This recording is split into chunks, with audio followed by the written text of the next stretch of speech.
Mi esposo me entregó los papeles del divorcio con su amante embarazada sentada a su lado, lista para robar la empresa que construí con mis propias manos, hasta que mi hijo me tomó de la muñeca y dijo, «Mamá, espera 3 días más». Tenía la pluma en la mano, lista para firmar y dejar atrás 22 años de mi vida, cuando mi hijo me tomó de la muñeca con tanta fuerza que la tapa cayó sobre la mesa de conferencias. «Mamá, espera 3 días más», susurró Ethan. Al otro lado de la mesa, mi esposo Ricardo sonrió como un hombre que ya había ganado un juego que yo ni siquiera sabía que estábamos jugando. Su amante, con 7 meses de embarazo, estaba sentada a su lado con una mano sobre el vientre, radiante de esa manera específica en que la gente brilla cuando cree que se ha salido con la suya. Los papeles de divorcio frente a mí eran igual de limpios que crueles. Yo me quedaría con la casa en Larchmont Drive. Él se quedaría con Coleman Fabrication, la empresa que construí desde un solo almacén rentado con mis propias manos hace 22 años, cuando Ricardo era solo el contador del que me enamoré y no el hombre que ahora está sentado frente a mí. «Laura, firma hoy», dijo Ricardo, con el mismo tono razonable y paciente que usaba en las presentaciones de la junta. «Podemos seguir adelante en paz. En paz». Me temblaban tanto los dedos alrededor de esa pluma que la punta se desvió 1 pulgada de la línea de la firma antes de que la detuviera.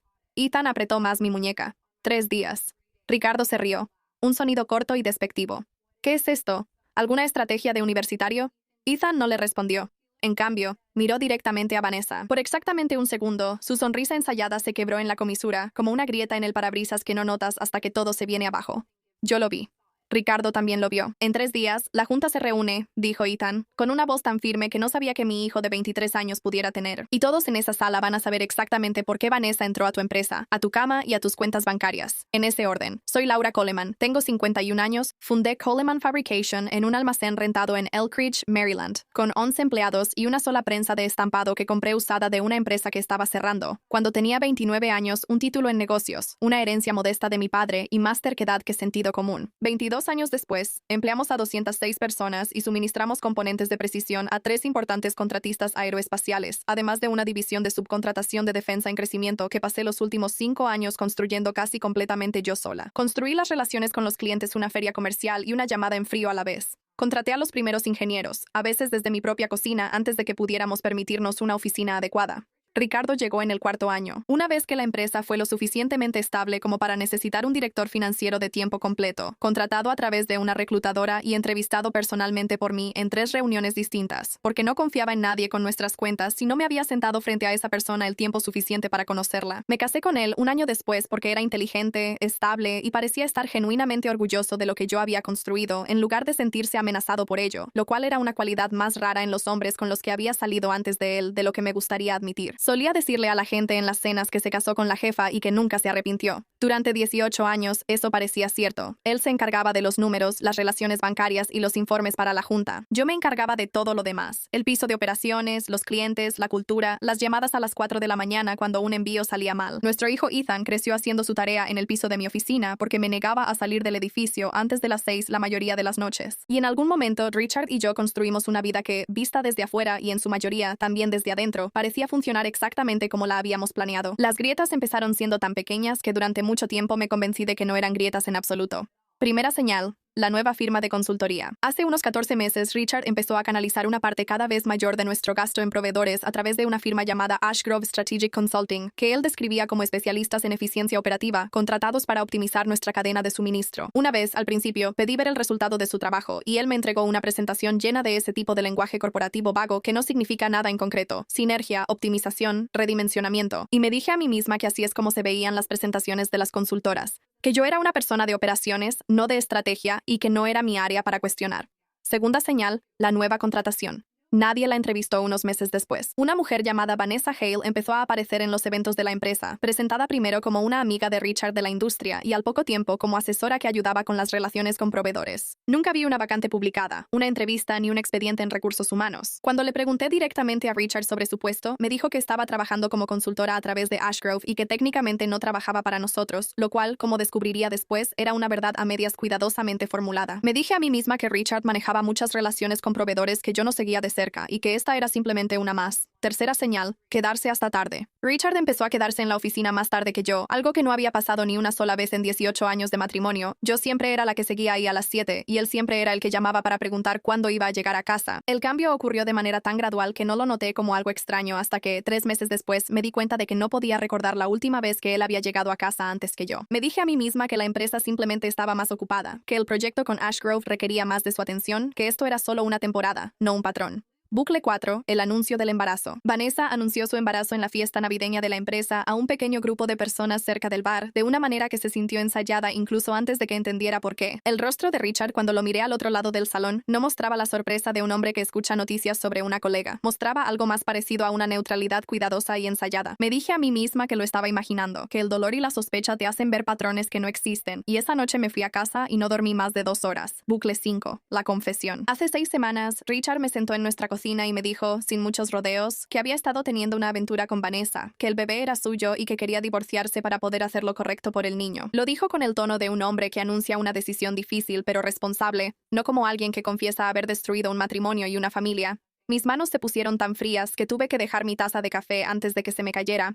Le pregunté cuánto tiempo. Dijo 8 meses. Hice las cuentas sin querer y me di cuenta de que coincidía casi exactamente con cuando Ashgrove Strategic Consulting apareció por primera vez en nuestra lista de proveedores. Esa parte no la dije en voz alta. En cambio, me la anoté mentalmente. De la misma manera en que aprendí a archivar mentalmente 22 años de pequeñas inconsistencias, aún no había tenido el valor de sumarlas. Ethan se dio cuenta antes que yo de que algo no cuadraba financieramente, aunque ninguno de los dos lo mencionó hasta mucho después. Ethan había tomado una pasantía de verano en Coleman Fabrication entre su último año de la carrera de finanzas y una oferta de trabajo que estaba decidiendo si aceptar en otro lugar, principalmente porque yo se lo había pedido, y también porque, siendo honesta, algún instinto en mí quería que él estuviera dentro del edificio, mientras sentía que todo a mi alrededor iba cambiando en silencio. Él empezó en cuentas por pagar, revisando facturas de proveedores como un ejercicio rutinario de capacitación asignado por nuestra contralora, y en su segunda semana me señaló algo casi casualmente durante la cena. Números de factura duplicados de Ashgrove Strategy Consulting, presentados con 6 semanas de diferencia por lo que parecían ser servicios de consultoría idénticos. Le dije que probablemente era un error administrativo, un fallo en la numeración, nada que valiera la pena escalar.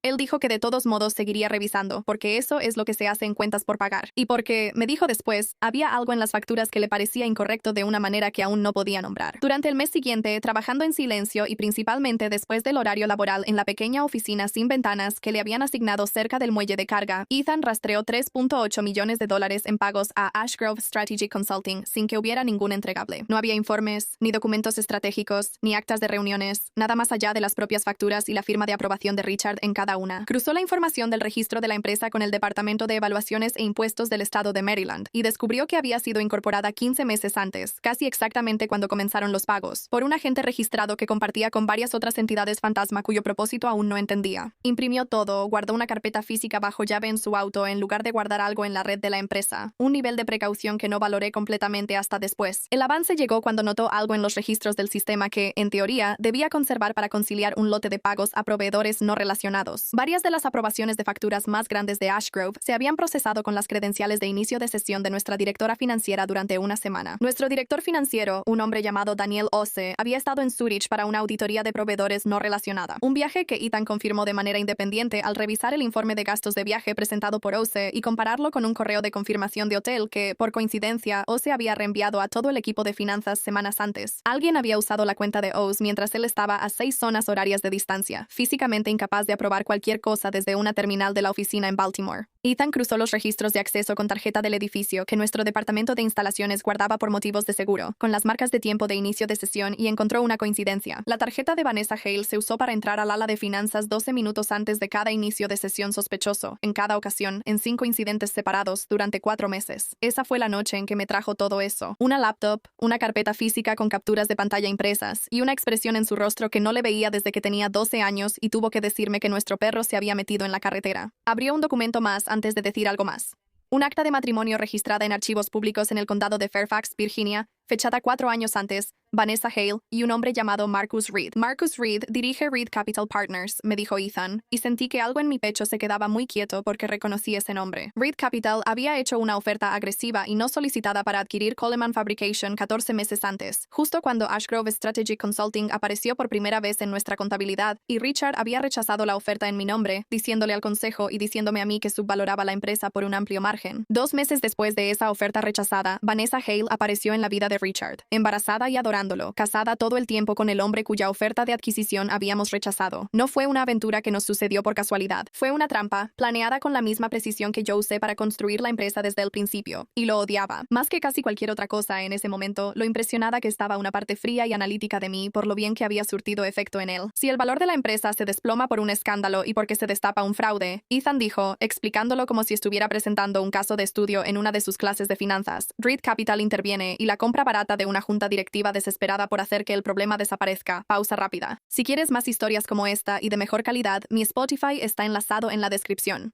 Richard no solo te engañó, le entregó el trabajo de nuestra vida a extraños y ni siquiera sabe que lo hizo. Le llevé todo a Miriam Castellano, una estafadora, socia de litigios corporativos con 15 años manejando disputas entre accionistas y demandas por fraude, recomendada por una amiga de la universidad que había usado su firma durante una disolución de sociedad muy fea años atrás. Miriam revisó el historial de facturas de Ethan, el registro de la empresa fantasma y la correlación de los accesos con gafete en el transcurso de una sola noche en su oficina, y me dijo, sin mucho dramatismo en su voz, que lo que teníamos no era una sospecha. Era, en sus palabras, un patrón documentado de control financiero no autorizado suficiente para respaldar tanto una demanda por fraude contra Ashgrove como una demanda por incumplimiento fiduciario contra Richard personalmente, suponiendo que la Junta no hubiera autorizado nada de esto en silencio, lo cual, por lo que veo aquí, no lo hicieron. Ella trajo a Preston Yu, un contador forense, CPA y CFE con más de una década de experiencia en investigaciones de delitos de cuello blanco, para autenticar formalmente los hallazgos de Ethan de una manera que resistiera si esto llegaba a litigio o a una investigación regulatoria. Preston pasó 4 días reconstruyendo de manera independiente toda la ruta de pagos de Ashgrove desde el libro mayor, verificando las confirmaciones de transferencias bancarias contra las fechas de las facturas, y llegó a una cifra casi idéntica a la de Ethan, $3, 79 millones, ajustados ligeramente por 2 transacciones que Ethan había marcado como duplicadas, pero que resultaron ser compromisos legítimos facturados por separado. Tu hijo lo hizo en 3 semanas. En una pasantía, lo que a nuestro departamento de cumplimiento le habría tomado unos 3 días detectar por sí solo, Preston me lo dijo, sin mala intención, más como una crítica a los controles internos de la empresa que como un cumplido para Ethan, aunque claramente era ambas cosas. Miriam también incluyó a Daniel Ose, nuestro director financiero. Una vez que confirmó por sus propios medios que sus credenciales realmente habían sido comprometidas, y no mal utilizadas por él directamente, Ose se sintió mortificado, cooperó y de inmediato comenzó a trabajar con Preston para bloquear el acceso al sistema y forzar un restablecimiento de contraseña en todo el departamento de finanzas, además de implementar el tipo de autenticación de 2 factores que debió haber existido un año antes y simplemente no existía, porque Richard, como director general, había ignorado la solicitud previa del departamento de TI para financiar la actualización. El consejo de Miriam fue directo. No enfrentes a Richard en privado, no muestres nuestras cartas antes de la reunión del consejo y no firmes nada, incluido el acuerdo de divorcio, hasta que la exposición financiera sea pública en una sala donde él no pueda manipularla ni ocultarla. En el momento en que él sepa que tú sabes, me dijo,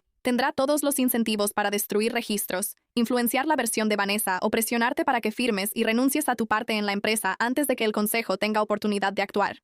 Tenía razón en cuanto a los tiempos. La reunión trimestral ordinaria del consejo sería dentro de 3 días. Construimos toda la presentación alrededor de esa fecha. 3 días después, entré a esa sala de juntas por primera vez en 6 meses. Me alejé de las operaciones diarias después de la confesión de Ricardo, principalmente porque no podía soportar estar en el edificio con él, y su secretaria, una joven llamada Patricia, que había trabajado con nosotros durante 4 años, parecía realmente sorprendida de verme pasar por su escritorio sin previo aviso. Yo fundé esta empresa, le dije, sin ser grosera. No necesito una invitación. Adentro, Ricardo estaba de pie al frente de la mesa, ya inmerso en una presentación sobre la reestructuración de los derechos de voto de los accionistas para reflejar el liderazgo operativo actual. Un lenguaje que, traducido, significaba diluir silenciosamente mi participación accionaria mientras yo estaba distraída por un divorcio cuyo momento él había planeado. Vanessa estaba sentada cerca del extremo opuesto con un vestido color crema, las manos cruzadas sobre el vientre, aparentando ser la imagen de la inocencia tranquila para una junta que en su mayoría aún no conocía su verdadero nombre. Laura está muy afectada en este momento, comprensiblemente, les dijo Ricardo a los miembros de la junta, en un tono que pretendía sonar amable pero resultaba despectivo. No creo que este sea el momento adecuado para que ella opine sobre decisiones estructurales.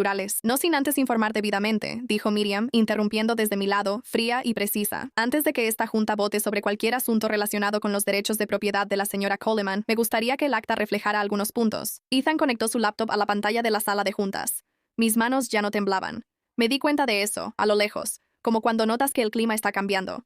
Primero, la pantalla se llenó de facturas, fechas, montos en dólares, un total acumulado en la esquina que aumentaba constantemente mientras Ethan las revisaba. Aproximadamente $398 las marcadas como dólares. 8 millones pagados a una firma de consultoría que, según la auditoría independiente de Preston, no entregó ningún trabajo documentado. Alguien usó el acceso de nuestro director financiero mientras él estaba en Zurich, dijo Ethan, su voz resonando claramente en toda la sala. Los registros de las credenciales muestran a qué oficina se rastreó ese acceso. Vanessa se rió con un sonido alegre y enigmático. Esto es ridículo. Ethan hizo clic de nuevo. Registros de credenciales de seguridad. Marcado con la hora, 12 minutos antes de cada acceso sospechoso al sistema. Su nombre, su número de credencial, su rostro en la imagen fija de la cámara de seguridad que Preston había obtenido como corroboración. De pie justo en el terminal en cuestión, su sonrisa desapareció por completo. Richard golpeó la mesa con la palma de la mano. «Tú hackeaste nuestros sistemas». «No», Ethan dijo, sin alzar la voz en absoluto, lo que de alguna manera hizo que sus palabras pesaran más que si hubiera gritado. Solo noté lo que todos los demás en este edificio recibían un sueldo por ignorar. Entonces apareció la diapositiva final. Un acta de matrimonio, archivada en el condado de Fairfax 4 años antes, llenó toda la pantalla. Vanessa Hale Reed. La sala quedó completamente en silencio y luego ya no lo estuvo. La mitad del consejo hablando al mismo tiempo. La silla de alguien rechinando tan fuerte que casi se cae. Richard miraba el nombre en la pantalla como si lo hubiera golpeado físicamente en la cara. «Me dijiste que tu ex estaba muerto», le dijo él,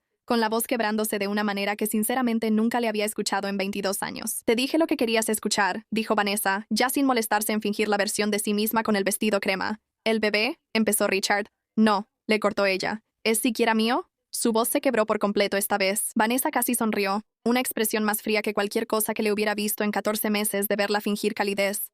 «Deberías haber preguntado antes de arruinar toda tu vida por mí». En ese momento no sentí nada punzante en absoluto. Sin celos, sin dolor, solo una extraña calma asentada, la tranquila satisfacción de ver a un hombre ahogarse en la trampa exacta que él mismo ayudó a construir, una factura firmada a la vez. El consejo convocó una votación de emergencia antes de que la sesión siquiera se levantara formalmente. 7-2. Con Richard absteniéndose porque Miriam señaló correctamente que un director general en funciones bajo sospecha activa de fraude no era ético que votara sobre su propia suspensión. Richard Coleman fue suspendido como director general antes del mediodía, en espera de una investigación independiente completa que se le encargó dirigir a Preston Yu. Seguridad detuvo a Vanessa en los elevadores antes de que saliera del piso, a petición de Miriam para preservar su laptop y el teléfono proporcionado por la empresa como evidencia mientras se realiza la investigación de fraude. Se volvió a sentar en el vestíbulo exterior de la sala de juntas sin mucha protesta.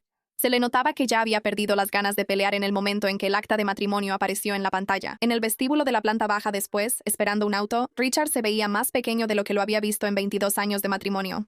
«Laura», dijo, «cometí un error. Un error es perder un vuelo», le dije. «Construiste una segunda vida, desviaste millones de dólares para financiarla, y trataste de borrarme de la primera al salir». «Ella me manipuló», dijo él. «Lo hizo», dije yo, «y te hiciste increíblemente fácil de engañar». Él intentó tomar mi mano, el mismo reflejo que había tenido durante 22 años, y yo retrocedí antes de que sus dedos tocaran los míos. Ethan se movió para pararse a mi lado, no refugiándose detrás de mí como lo hacía cuando era niño, sino parado junto a mí, a la misma altura, como un adulto al lado de otro. «Ethan», comenzó Richard, extendiendo la mano ahora hacia su hijo en su lugar. «Hijo, yo...» «No», dijo Ethan, en voz baja y con total firmeza. «Hoy no tienes derecho a usar esa palabra». Dos guardias de seguridad pasaron junto a nosotros un momento después, llevando una caja de cartón fuera de la antigua oficina de Richard. Premios, mancuernillas, una foto de los tres en una cena de aniversario de la empresa de hace 11 años, el marco ligeramente torcido en la caja. El gran Richard Coleman fue escoltado fuera de la empresa que pensaba que le pertenecía, mientras la compañía que intentó entregar a extraños seguía funcionando sin él, exactamente como yo también la había construido. 4 meses después, la investigación independiente que Preston dirigió confirmó todo el alcance del fraude. 3.79 millones de dólares desviados a través de Ashgrove Strategic Consulting durante 14 meses con la aprobación de Richard en cada factura y el acceso no autorizado de Vanessa al sistema facilitando el rastro documental de todo esto. El consejo despidió a Richard por causa justificada, lo que según su propio contrato laboral, uno que él mismo redactó años antes, en un momento de lo que debió pensar era una generosa confianza en su propia integridad, significaba perder el paquete de indemnización y la consolidación de acciones que de otro modo le habrían correspondido. Reed Capital Partners nunca tuvo la oportunidad de hacer una segunda oferta de adquisición. Una vez que la conexión de Marcus Reed con el esquema se hizo pública, gracias a la denuncia presentada por Miriam, la SEC abrió su propia investigación sobre la conducta previa en adquisiciones de Reed Capital. Y otras 2 empresas que anteriormente habían rechazado ofertas agresivas de Reed Capital dieron a conocer sus propias inquietudes, lo que añadió peso a un patrón que los reguladores ahora investigaban activamente. Marcus Reed renunció a Reed Capital en espera del resultado. Vanessa fue acusada de acceso no autorizado a sistemas informáticos y conspiración para cometer fraude. Ella aceptó un acuerdo de culpabilidad a cambio de testificar contra Richard en la demanda civil por fraude que Miriam presentó en nombre de la empresa. Y tengo entendido, de oídas, que ella y Marcus Reed ya no están juntos, lo cual me parece el desarrollo menos sorprendente de toda esta historia. Richard y yo finalizamos el divorcio 3 meses después de esa reunión en la sala de juntas, en términos considerablemente diferentes a los que él había intentado apresurarme a firmar. Me quedé con la casa, me quedé con toda mi participación participación accionaria en Coleman Fabrication, sin diluir. Él se quedó, hasta donde sé, con muy poco más allá de una lección que debió haber aprendido décadas antes sobre lo que cuesta subestimar a las personas que realmente construyeron el lugar en el que estás parado. Ethan rechazó la oferta de trabajo externa. Ahora trabaja en nuestro departamento de finanzas, oficialmente, ya no solo como pasante, reportando directamente a Daniel O'Shea mientras termina su carrera a tiempo parcial por las noches. Él me dice, cuando le pregunto, que no quiere reconocimiento por haber descubierto lo que descubrió. Yo le digo cada vez que no tiene opción sobre eso. Algunas cosas merecen reconocimiento quieras o no, y que un joven de 23 años descubra un fraude que todo un departamento de cumplimiento y la propia oficina del director financiero no detectaron durante 14 meses es exactamente ese tipo de cosas. Eventualmente vendí la casa en Larchmont Drive, no porque el acuerdo lo requiriera, sino porque no quería seguir viviendo en las habitaciones donde Richard había ensayado su cuidadosa confesión. Compré algo más pequeño, más cerca del almacén donde había empezado, con una mesa de cocina lo suficientemente grande para 2 personas, que resulta ser exactamente el tamaño adecuado para la vida que tengo ahora.